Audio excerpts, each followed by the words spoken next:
friends, not a problem. welcome to today's session. This is actually the premier session of Taste and See Meeting Consultant Corner. I'm happy to have all of you on call. Today's a premier one, and I have no other person to invite to kick this journey with us than Alexio. So, Alexio, welcome, and all you see on the call today from different lands, actually. And I'm happy to say they're all my mentees that are really pushing hard on the Microsoft career pathway. So, as you know, we have a chapter in Ghana. We're starting a chapter in South Africa. We have a rep, so a chapter in Italy, Daniel Misraka. And you know that we have a chapter already in the UK. So they are also joining us shortly. So the goal of Taste and See is we want to make Microsoft career pathway appealing and easy for them. So we are taking on many people across the whole world, training them on the Microsoft technology for them to taste the technology and see that, yes, it's good. That's why we're inviting you here. It's not just about the technology. It's not just about learning, but there's more to it. People handling customers. That's why we have you on call to take us through that. So I know because of time, we cannot go through everybody, but these are few of them that you are seeing on call today. And to get started, you know, Mark Christie always starts with the 3 Fs, food, fun, family. Mine is just simple, 3 Ws. I know you come and beat me for that. 3 Ws. Who are you? Where are you from? What do you do? Before we jump into the technical part. Okay, awesome. Yeah, so let me just, if I can bring my slide up, is that okay? Sure, that's okay.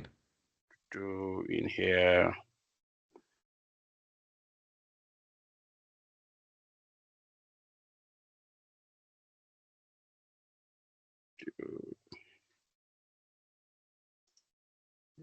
Let me know when you can see my screen, okay? Amazing. Yeah. You can see it, right? Yeah, Good. so yeah, firstly, like I said, thank you so much, Russell, for inviting me here. So my name is Alexio Chandiwana. I'm from Zimbabwe. I was born and bred in Zimbabwe, currently reside in the UK. I'm also a Microsoft MVP. My main area of where I normally do my work is around business applications, Dynamics 365 and Power Platform. For some of you who haven't connected with me, I'm very passionate about sharing the little stuff I know with everyone. So if you wish to connect with myself, the QR code there is on LinkedIn. Please feel free to connect. If you have any additional questions or any guidance you might need from myself, please feel free to message me. I promise you I will definitely reply back, that's for sure. So that's all about myself. I don't really want to take all your time boring you about who Alexio Chandiwana is, but I'll basically go into what I need to speak to you about tonight. So what I'm looking to do tonight is to look about challenges within the Microsoft Dynamics space. How do we resolve those challenges? And what are the lessons learned? So in most cases, it could be a new project which is embarking, which is starting. In some cases, you could arrive on a failed project. In some cases, a continuation of a project. So there are quite a few things on the agenda here. So given the amount of time we have, I won't go a lot into detail, but I will share these slides with Russell to share with all of you. And if there's any carry-on questions around what I've shared tonight, please make sure you do ask me or do ask Russell. I will do as much as I can to give you some answers. So I'm trying to give you the introduction to the project I was involved in, understanding what the challenge was, how I went about identifying these challenges, and also what are the solutions to mitigate some of the challenges which were there, lessons learned, and of course, at the end, I'm going to give everyone an opportunity to have the discussion. So it's not a lecture, so we can have a conversation around what we're doing here. So in my case here, I was hired as a consultant on an end user. So this organization was a charity organization that implemented Dynamics 365 and they thought they've implemented it to their best of their ability. However, after going live from the journey from developing, going to the production, they realized things were not working quite well.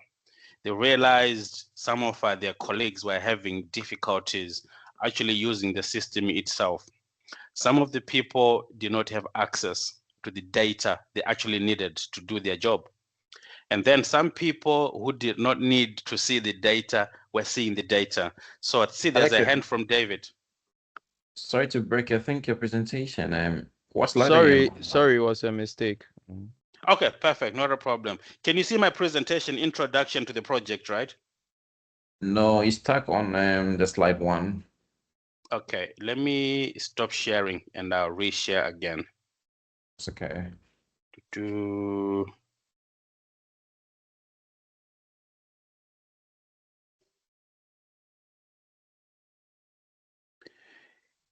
Can you see the introduction to the project? Yeah. Perfect. Okay, We see awesome. you now. Awesome. So one of the things which came with this project was there was an issue with configuration. So with Dynamics 365, there is a concept called business units and security roles. How many of you on the call are familiar with business units or have the name business units or security roles? Please feel free to either to raise your hand. There's no wrong or there's no correct answer. That's the whole idea of this session. So we kind of have that discussion. Okay.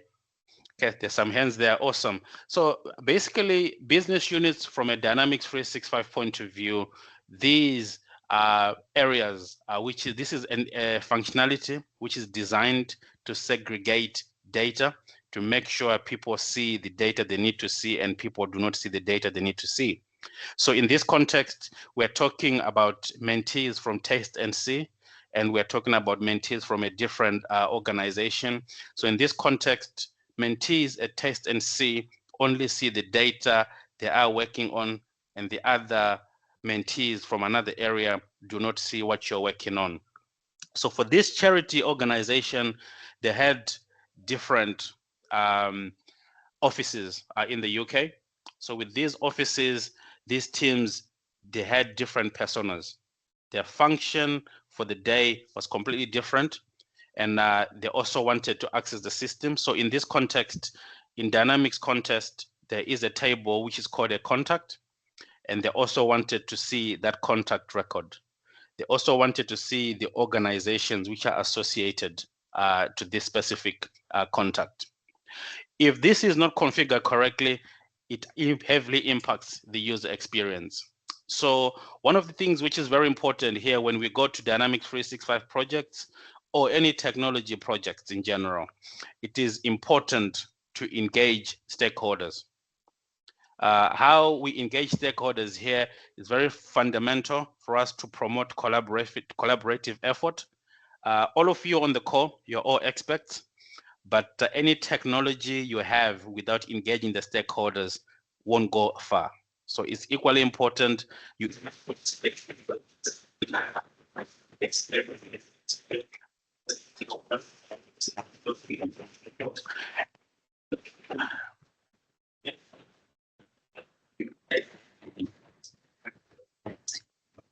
I think there's a problem with your microphone. You're hardly hearing me.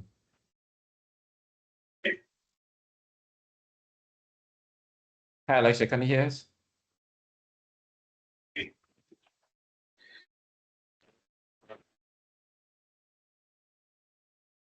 It's probably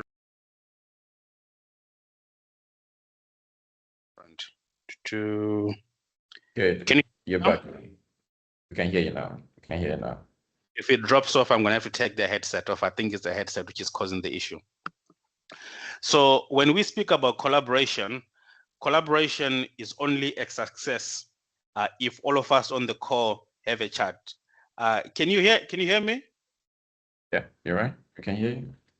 Perfect. So collaboration is very important for any success of any project. So it's equally important for me to also check that you can hear me. If you cannot hear me, this call has been a failure. If you talk about the context of a project, if there's not that collaborative effort, the project is bound for failure. And also effective communication.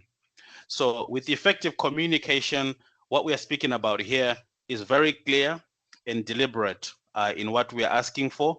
So in this context here, if we are on a project and we are saying the requirement looks like A, B, C, D, and E, it's not A, B, C, and Z. We are very clear in what we are saying. We're asking our stakeholders, are we all aligned on that specific requirement? So this is one of the main tasks which I had to identify all these stakeholders. They had 11 offices in the UK, identify the key stakeholders from each specific department, which formulated a business unit. So from a solution point of view, they'd already implemented Dynamics 365.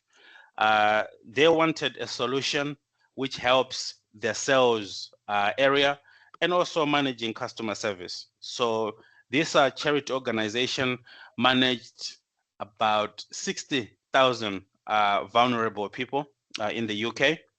And without the right setup, without the right configuration, some of the employees were not able to reach out to these people.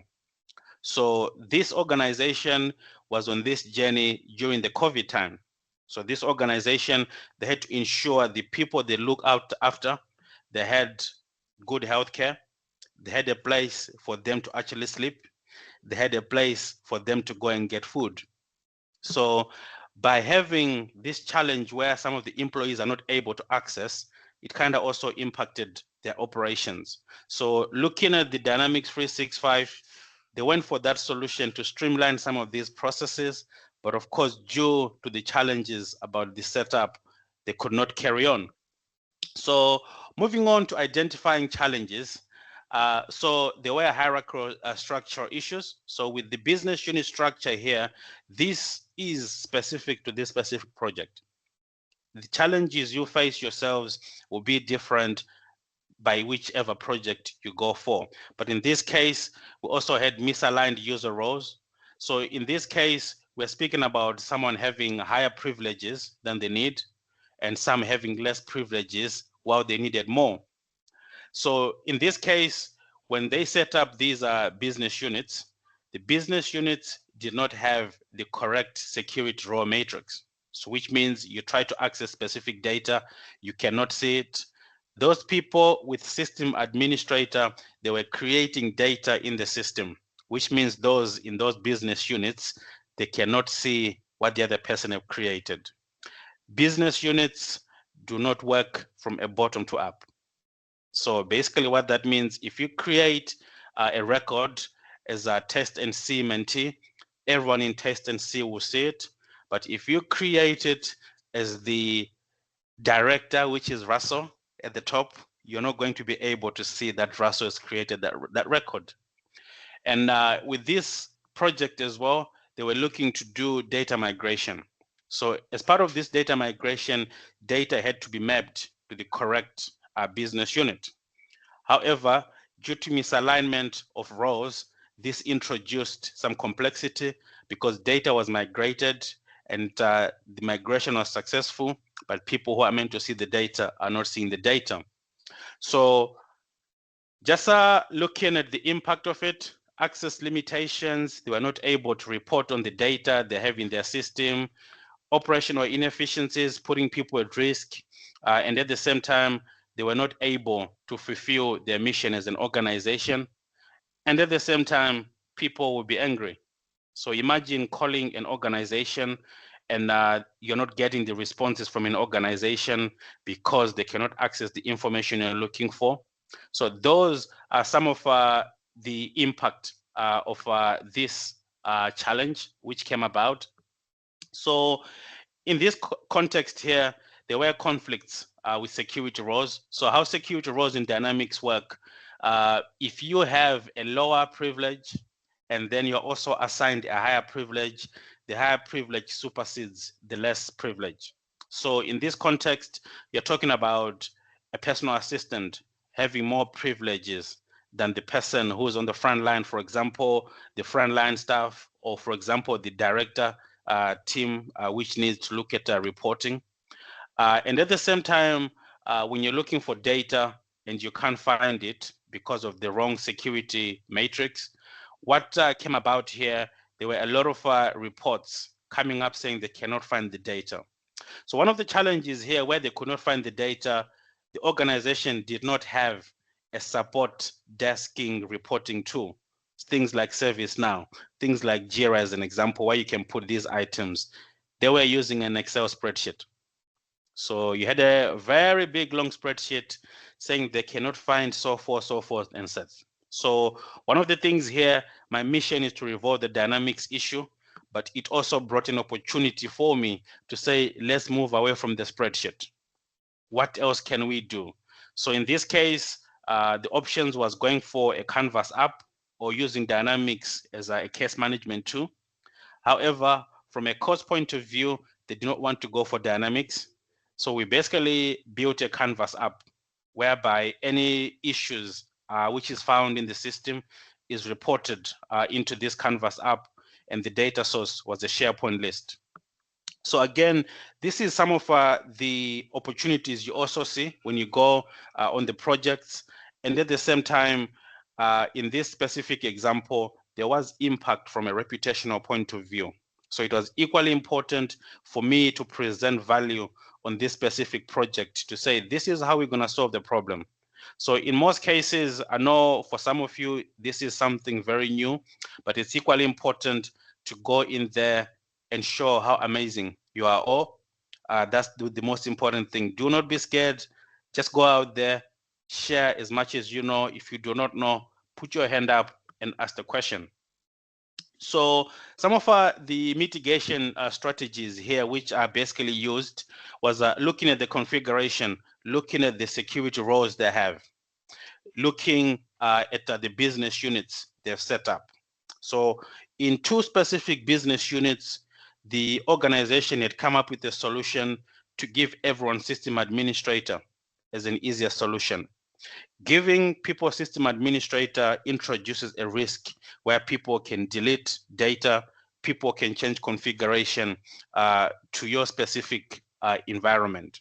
So that was the first thing for me to identify why that has been done and what kind of configuration is required. So for me to know what configuration is required is through stakeholder engagement, having workshops with the stakeholders, understanding what they need from their organization, and then start using continuous improvement. So basically start saying, okay, this week we're fixing these security roles, the next week we're looking at these business units, and at the same time doing a feedback loop by replaying what you're doing to the organization, to the stakeholders. So some of the tools I used here, which is also very important for you, looking at the Microsoft documentation. What is the good practice? What is the best guidance? Engage in the community. Right now where you are all a community. Look and speak to David. Look and speak to Alvin and say, oh, Alvin, I'm looking to do this on my project. Is there any thoughts you have? The more you share these things, the better you become at it, the more projects become much, much easier for you. What I mean by that is not to say, go to Russell and say, Russell, this is my project. Can you do it for me? Go to Russell and say, Russell, this is my project. This is what I'm thinking. Russell will also share his knowledge with you. And then you make the final decision to say, okay, what Russell is telling me here is great. I'm going to take that segment and go and implement it here. So in doing so, that's how you also grow in terms of what you do. In some cases, apart from just asking, you also go and help others. One thing you should never be scared of, whatever you know and you need to share with somebody else, please feel free to share that. You can share that via LinkedIn, via X, via Facebook, any social forums you have access to. Please do share your expertise, do share what you're learning. That's how you also open up opportunities, even if you're looking for a new role. Also, consultation. Set up a call, Russell, David, Alvin, Sandra. Let's jump on a call. I've been reading on this, I've been studying this, and this is my takeaway from it. The more you do so, the more it also helps you as you go along on other projects. So planning is very important. Before you go on a project, don't just walk into it and say, okay, yeah, I'm just going to walk into it. Start thinking the little information you know, what is it the first thing you need to do on the first day? And one thing you need to do on the first day is to understand exactly what is going on, to understand what documentation is in place, to understand what is your action plan. Then once you have all those, start doing regular reviews. Start looking, okay, this is working well, this is failing, this is what we can do differently. And at the same time, as you go along that journey, what you are seeing here, the common denominator is the stakeholder. You can become the best consultant, the best architect, the best technical person, but if you do not engage the stakeholder, the project will always be bound to fail. And at the same time, if there's additional cost which is needed as part of your project, if the stakeholder is aware, sometimes they won't be happy to give you the funding, but if there is that communication, you will get that. But if you just happen to pop up randomly, oh yeah, we need some money to be invested here, they'll be like, whoa, whoa, whoa, whoa, no, we don't have the budget for it. So that's what is always important for you here. I know I'm probably going above time here, but some of the things I've learned from this project myself personally is the importance of clear communication, being very clear in what we are saying here. From a stakeholder point of view, what I understand as a technical person is not the same understanding with a stakeholder. So what I say is when you're communicating with the stakeholder, make sure your language is very clear so they also understand. It's like you're talking to a child, basically. So they understand where you're coming from and where you're going. A lot of planning, again, is very important because if you just go without a plan, what are you going to do? So it's very important to have a plan. Flexibility and adaptability. So like I mentioned here, they were using an Excel spreadsheet to record all their cases. And in that specific example, I had to adapt and say, okay, there is an opportunity. This is what I'm going to bring in terms of value to the organization. So again, don't just go into a project and say, okay, I've just been asked to be a consultant on this area. Also keep your eyes open, looking for new opportunities, looking to see what value can you bring to the table. The key thing here, it's in some cases, it's very easy. After a long day, you've done your job and you get home, you're tired. That's 100% normal. But if you get an additional 30 minutes or an hour, always continue to self-improve yourself. Understand what's happening with the technology. The more you keep empowering yourself, the more you start realizing when you go on these projects, before you even go far, you know exactly what you need to do. So on that note, some of the guidelines here is enhanced project efficiency, business configurations. For me, it was something to first look out for nowadays. I just look at that, looking at guidelines. So basically doing a retrospective of lessons learned, of what is it, can you do better in future? You can never be 100% exceptional. That's myself involved here. You always have to look and see what you've done and what you can do better and what didn't you do well.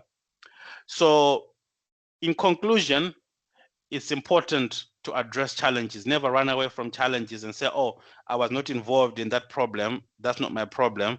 It's very, very important to tackle the problems head on, to say, okay, that's a problem. I'm going to take it. I'm going to be the one in charge. Don't go there and say, okay, there's a challenge here. Let me push it to Alex or let me push it to Russell. No, take control. Once you take control, it's also an opportunity for you to learn. It's also an opportunity for you to stand out in what you're bringing out to the table. And at the same time, at the end of it, you come up with an additional gained experience. And effective solution implementation is not just about going to say, okay, yeah, they need Power Platform, they need Dynamics, they need Azure, they need AWS technology. What is it that is needed for that specific project is what's important. In some cases, You might find something very exciting. For example, I can tell you, you can look at things like AI, Copilot, but if the organization are not quite there on their project and they're facing challenges, it's also equally important to look, okay, if you address AI, is it going to resolve the current challenges they have? And at the same time, as much as you might not believe it, every single time I go on a project, I always take notes. So even if I happen to leave the project, I always look at these notes in my little personal handbook to say, on this specific project, this is what I did wrong. And for me, it's more or less something I look at. I say, okay, this page here is what I was doing well. This is what I think I can improve. The more you keep doing that, the better you make life much, much easier for yourself. But most importantly, always be mindful of the stakeholder. The stakeholder is the main person. That's the main person you need to ensure you have that continuous collaborative. So there's nothing called a lot of information. It's better for you to give me as much as information as possible so they're also on side. So on that note, I think I've gone over my time. I just want to ask if there's any questions from everybody. I do apologize. I'm very passionate when I start speaking about these topics, and I'm really excited as well to see all of you here. And I hope if I'm lucky, Russell will give me another invite at some point. Definitely, you have a second session. Amazing, amazing. See, Alexio was giving a TEDx talk. You could see the pace was just like this. Alexio, thanks so much, my brother. I see some hands already up for you. All right, so Yeah, let's sure. start with David. David, what do you have for Alexio? Okay. Thanks for your presentation, Alexia. I would want to ask, most of us probably are onboarding. So, I'm asking, what are some of the mistakes new professionals make? About 3 mistakes new professionals make, and how can we avoid them? Okay, This is right that's a very, response. very good question, David. So I'll tell you a mistake to avoid, which I actually made myself personally. So I'll tell you a quick short story. When I started my journey into tech, I didn't know how to unlock a computer, by the way. So I got to my first job and they said to me, can you do Control or Delete to unlock the PC to log in? I didn't know how to do it because I didn't come from a technology background. So going into the mistake part, I was very shy. I wasn't as talkative as I am nowadays, just like myself. So I was working for an investment organization. So this organization, I'll tell you, is not a secret. It's JP Morgan. So I'm there and I've been told, Alex, I'm the person in charge of the database for Dynamics. So in Dynamics, there is a functionality which is called bulk delete. So I've been asked to delete about 10 records. And for me, not knowing exactly what it is, I basically went to look and say, okay, yeah, there's something called bulk delete here. You're meant to put some filters and some parameters in this area. So I went to do what I think I've done well. And then 15 minutes later, I get a phone call. Oh, Alex, we seem to be losing all the data in the system. Do you know what's going on? Then for me, I went to do a refresh and I'm seeing this bulk delete job is still running. It's deleting the data. So I had to go and click cancel. So number one, that's the mistake I made. And how did I stand up to that mistake? I did put my hand up and said, I'm sorry, I'm the one who did it. And I can assure you, I did not get fired. They said they respect my honesty around the issue. And I said to them, next time before I do anything, I will seek approval and also to make sure everyone understands what I'm doing. That's number one. Number two, I went to get some user requirements. And once I got those user requirements, I thought to myself, okay, that's pretty easy. And I can achieve that within the next day. It's not a problem. So I took the requirements, I never replayed back. I went into the system, made my changes in a dev environment, deployed my changes into a testing environment. That's not a problem, that's right? At that moment in time, I was also a system administrator in their production environment. Because I got a bit carried away where I put those things in the testing environment, my mind did not think about going to get a tester to test my items. I went to deploy to production the very same night as well. So what then happened here in this context, the changes, they involved relabeling some of the columns and also adding choices. So these choices were meant to be added on the contact form. I went to make changes on the account form. So the following morning, I'm now getting calls, or Alex, our drop downs are not the same. We're seeing some really different things from last night. Do you know what's happened? And I'm like, yeah, you asked me to make some changes, right? This is the requirement. They said, no, that's not what we asked you to do. From my side, this is what I have. Let's see what you have from your side. So again, the mistake here, taking what I think is what the user said, and I went to do it wrongly. But again, what's important is putting your hand up. Don't run away. Put your hand up and say you made a mistake. So in this specific instance, I was still on probation as well for this specific role on that mistake.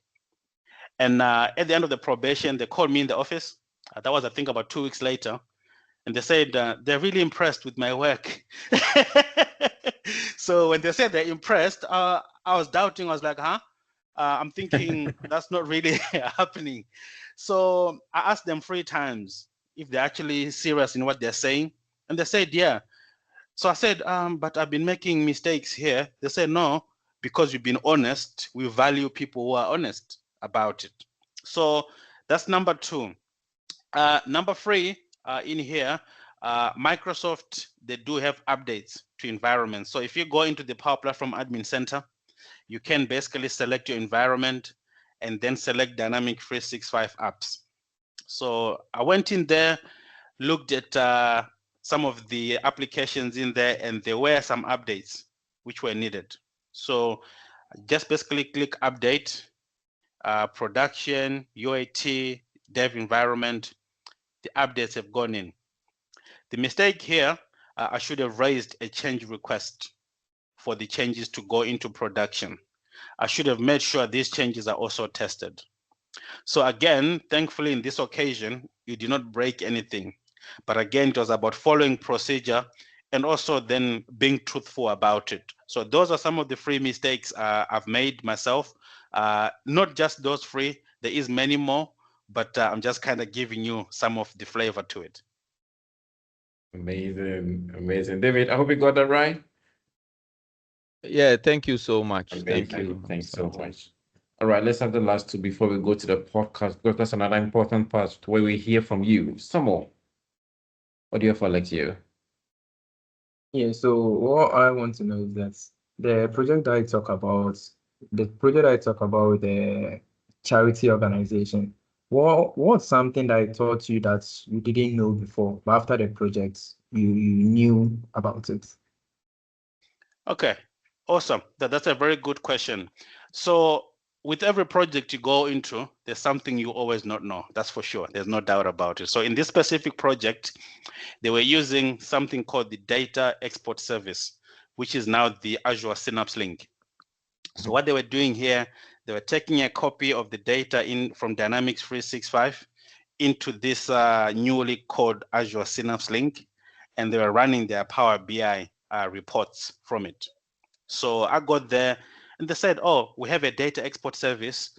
Our reports, they keep getting stuck. They're not coming through. And I do not have a clue, that's for sure. So one of the first thing I did here, I said, let me take it away and let me understand exactly what it is. So the first thing I went to do was to actually read up and understand how that data export service works. What are the prerequisites which are required for that to work? So it took me a good part of a week reading things, going to ask and say, can you show me what is configured? Still things not working. Then eventually we finally reached to it. So the data export service, back then, you needed to have something called data transmission units. Those are the ones which determine how much data is processed from Dynamics into that specific area. So in this case, this organization, they'd set it with the minimum, not even the ones which meet the prerequisites. So eventually when I found out, put my hand up. I said, we need to pay some more money. We need to get some more transmission units. And that was something I learned from it. I did not know you need to be able to specify to meet the prerequisites. So the prerequisite back then, I think it was 450 data transmission units, and they basically assigned 200. So that's why it wasn't working. So again, that's something new I did learn on that specific project. Amazing, amazing, amazing. Yeah, Now, thank you very much. Russell, it's your time. What do you have for Alexio?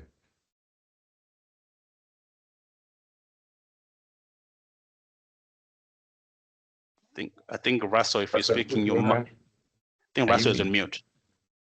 mute. Hello? Yeah, there you go. Can you hear me? Your voice is a bit Yeah, I low. can Go hear ahead.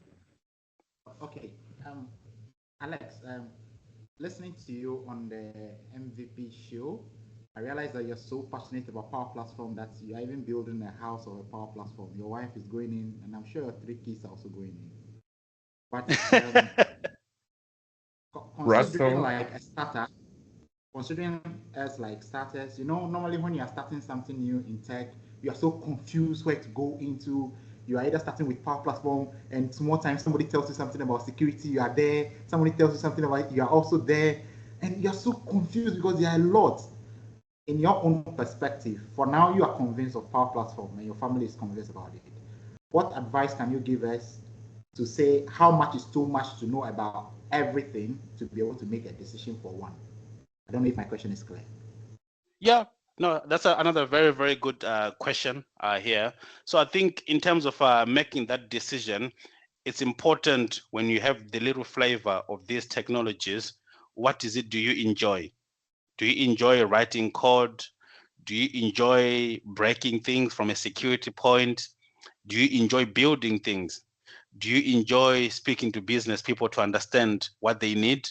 So that's very, very important. For me, one thing which I found with Power Platform, when I started, I did not like a setting like this where we are on a call. I used to be very scared. So even when I used to go to an event, I'll sit right at the back. When it's time to leave, I'll be the first one to leave. When it's time for lunch, I'll also step out and make sure people, whatever they eat, and I'll come back after lunch because I didn't want anyone speaking to me. But why I'm talking about this is with the Power Platform, there's a lot of resources which are found in terms of people. One thing I can assure you is all of you here, you definitely help each other if you go down the Power Platform route. And at the same time, you also get to connect with people from other regions. So with Power Platform, I think is going everywhere. So there is no organization which does not have any plans or which does not use Power Platform. So you can start thinking about banking. So the positive thing about Power Platform, especially from a Dynamics 365 point of view, it covers every single sector.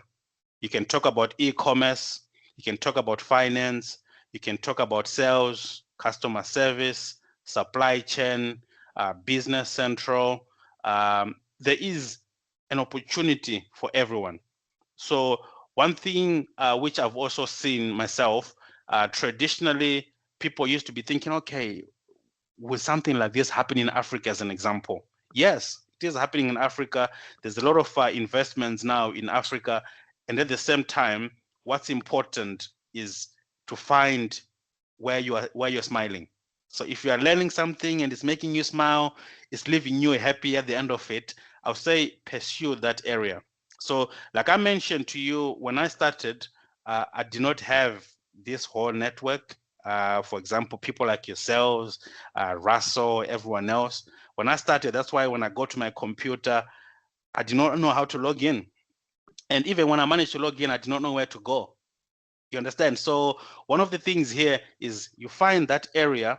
Once you find that area you're interested in, what's also important nowadays, you have LinkedIn.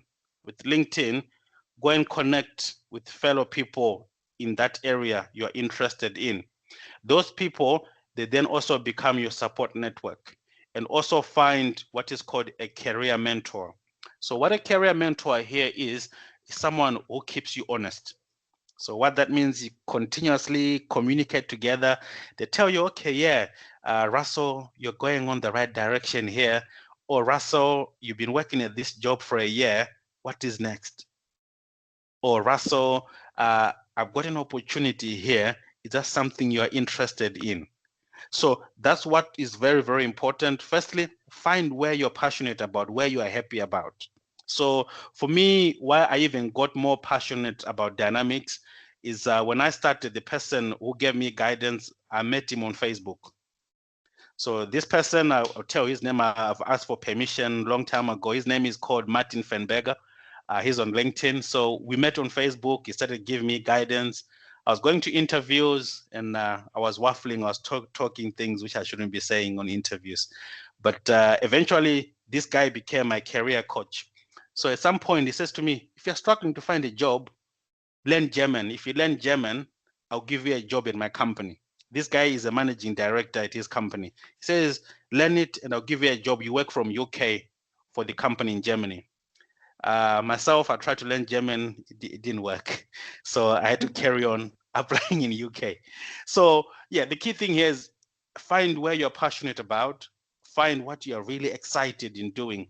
Once you find that, you just see everything will just connect together. Amazing, amazing. Thanks so much. You're releasing a lot of gems to us. Thanks so much. Thanks so much, friends. So, friends, we have a few minutes more for Alexio to go where he has an engagement. And many of you have watched the podcast. So, Alexio, I want you to be on call. The team want to share the things they've gleaned from this podcast. And then you can also give us some feedback. Maybe there's some point that we picked up today. So this is a podcast when Alexio was on the MVP show. Alexio, when was that? Which year was that? 2022 or 2023? 2023 is when I did that podcast, I think. Oh, 20. Oh, okay. It said 2022. May Yeah, okay. So 11th. that's probably that. Yeah, I think old age is catching up with me as well. So, friends, all of you have watched it. Let's hear your feedback. Is there any gem you picked from Alexio's experience they want to share with us? Who's that for us?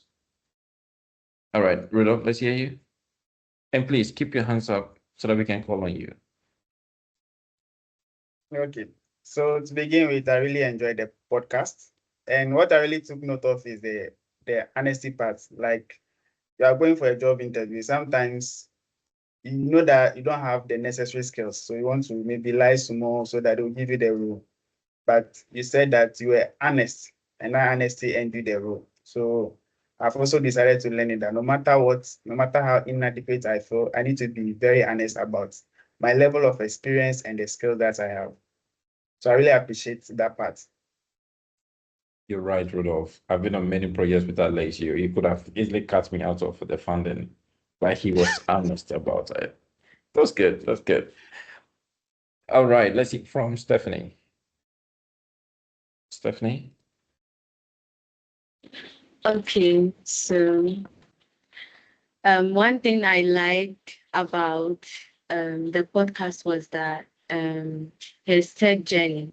So his tech journey, it was his mom that was studying computer, and he was curious and he was open-minded. I would like to be following that example because from that, it led him into the Microsoft space. And also, he mentioned that he joined user groups and also reached out to colleagues on LinkedIn. He didn't do it all alone. He had mentors, and that helped him go faster. So I will also make the community matter to me. Amazing. Thank you. It's like your point. People are dropping their hands. You're giving their points. Richard, let's hear you. Okay, so from his story, I really liked it. Although from his young age, he wasn't that encouraged to be in the IT field. It's all about being a lawyer, being a pilot, and those things. But when he got a chance to be in a dynamic Microsoft space, so he started with a Dynamic 365, and then he really enjoyed. What I really liked about his saying is, whether you want to be an MVP or not, the most important thing that you have to know is to actually enjoy what you do. So I really like that statement. Enjoying what you do, that really helps a lot. So I've also learned to enjoy what I also do, and back in my journey with the Microsoft 365. When you enjoy it, seriously you gain much from that. And also how he promotes collaboration. How he promotes collaboration is also another key that I've really learned. So kudos to Amazing. that. Yeah. Thank you. Thank you, Richard. Owen. So Alexio, Alvin is the one running the mentorships. So he's the one taking charge, organizing the mentors and the mentees, doing a good job there. Alvin, let's hear Awesome. you. Nice work, Alvin. Thank you. One key thing I learned from the podcast was the power of public speaking and then involving yourself in the community online. For any one of us growing in the Microsoft ecosystem, it's good to share what you know. And through presentations, workshops like this, it helps us not to be just consumers, but also contribute to the tech space. And employers really appreciate somebody who can confidently explain what he has learned from technical concepts and being honest as well. That was something I really learned. So I also want to build my confidence in sharing what I know with the community and then contributing to the Taste and See Academy. So that's something I really learned from that. Amazing, amazing. Linford, let's hear from you. Okay, so the part I want to talk about was about sharing what we've learned, posting on social media what we learned. So I decided to try that. I drafted a small post on Planner, what I learned on Microsoft Planner, and posted it on LinkedIn. Got some few interactions, but the surprising one was that Microsoft 365 platform actually commented on that post. So that was one of my first. It was really interesting and really encouraging. That's what I just wanted to add. Amazing, amazing. Ellis? Yeah, and what I also really loved about Alexio's podcast was you do not need to have a tech background before you succeed. You succeed in tech. And in his interview, he mentioned he didn't even know how to log in at times, but now he's an MVP in Microsoft. And for me, I don't come from a tech background, so to see Alexio's experience really encouraged me that it is possible. And one day with hard work, I'll be there. Thank you. Good. Your dressing shows here from a business background. Esther?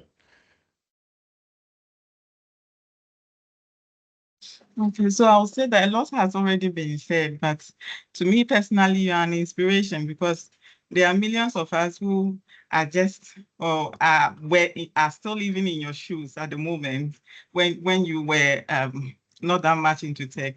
So it's really an encouragement. We are really inspired. So kudos. Please carry on this good work so that a lot of us can also get this admiration into the tech industry. Amazing. I'd like you to keep going. Francis, could you add I? They'll finally have Ferry. Well, my sentiments are similar to what most have already said. Sometimes you really wonder if you could really give any proper impact to this community, if you could really impact. Sometimes I still feel lost, like a deer in the headlights. So it's very, very good to see people like yourself who also had that same background come in and make this much. And it's quite inspiring to us. It helps us to know that the community we find ourselves in, we can benefit a lot from the collaboration and the mentorship programs that we are enjoying. So I'm really, really geared up to make the best out of it, gain as much knowledge as I can. And then who knows, maybe I could be an MVP someday. Definitely it's possible. All right. Let's hear from Ferry. Yeah, his experience is interesting. It reminds me of the first project I did on the Power Platform. So I didn't have any tech background as well. And funny enough, in a company, I didn't take any project back to try and remind people that their contracts were expiring. So, like, they were going to be dismissed from the company. And accidentally, I think I pressed the button. So it sent the email to literally everyone in the company, including external clients, Shell, Total, Baker Hills, whoever. So it started from A then moved to be CEO. Everyone got the email from me. And Everyone. it was interesting. I nearly gave up because imagine your first project, you joined the company a few weeks ago, and then you send an email to every person in the company. But well, he didn't give up. And well, by God's grace, we've gone far. So far, we've created over 50 or 60 Canvas apps. I can't even count in a year. So it's interesting. And I mean, we all can learn from it. Amazing. Amazing. And Joe and Enoch and Hillary, I'm waiting for you. Joe, let's go. Yeah, today is the first time of joining the platform. Very, very, very encouraged, especially listening to the brother's presentation. You know, we that are not having the IT background, just ask brother David asked the question. You know, sometimes even we are even afraid to just even join the platform because we think that we are not having that background. But I am very encouraged. I know we are all here to learn, and then sure. So I am encouraged. I think I can also learn more in the course of time, trying to collaborate with my friends, brothers and sisters here. I know I can also join the team and then try to do my best. And then later on to also encourage my other brothers and sisters and then help them especially in my field that I want to put across. So thank the brother so much for his presentation. He did very well. I enjoy it. Today is the first time of Thank you, Joe. Thank you, Joe. So please, all of you, start turning on your video. We'll take a group picture with Alexio before he goes. Okay, Enoch. So start turning on your video, friends. Let's hear from Enoch. Then we'll take the group picture. Yeah, nice meeting you, Alexio. Russell has been telling us a lot about you. He says you give him a lot of food to eat, and so I wasn't surprised you coming. I think it's the first time we've had an MVP on our program live, not listening to his podcast, but having him live. So if you can come every month, that would not be bad. I'm more than happy. I'm more than happy for that. Yeah. It's not a problem. Definitely. So I enjoy sharing the little bit I have. Thank you so much. And I'm touched by your honesty. Thanks a lot. I think that's the biggest of all. Soft skills are more important than the hard skills. So it's a good thing. Thank you. Thank you. Thank you, friends. And it's one of the virtues we learn from the Bible. So that's good. We are applying that as well. Friends, thanks so much. So let's get the videos on. Let's capture a moment with Alexio before he runs away. So please grab your video, get your videos on. If you're not sitting upright, please sit upright, chest up. Are we posing? Oh, if you want to pose, you can pose. Are you I ready? apply a bit more makeup, or it's okay now? Makeup. So are you ready? We'll Yeah. take it in 5, 4, 3, 2, 1. Smile. That's good. That's good. So I got a picture. I didn't hear from Daniele. Please, last one before we go. Daniele, you can't go like that. Yeah, thank you, Alexio. Thank you, Alexio, for joining us today. It's really inspiring to see that despite not being from an IT background, you stuck it out.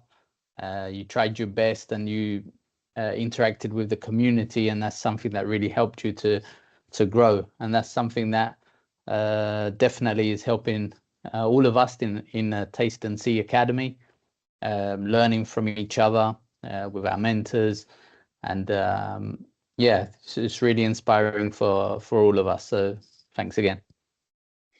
Thank you so Thanks much. so much.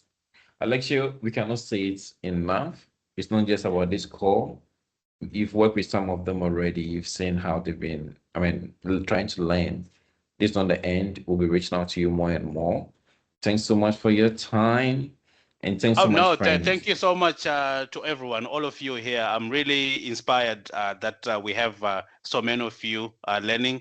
It's also what kind of gives me energy and also gives me a hope to see that we have people who are embarking on the journey. So please, if you need me to come back, I'm more than happy to come back. Just let me know. But please keep pushing, keep focused. Do not lose hope. The opportunity is definitely there. That's it. Thank you so That's much. it. Thanks so much. And please. Thank you so go much. have Have a fun. good night.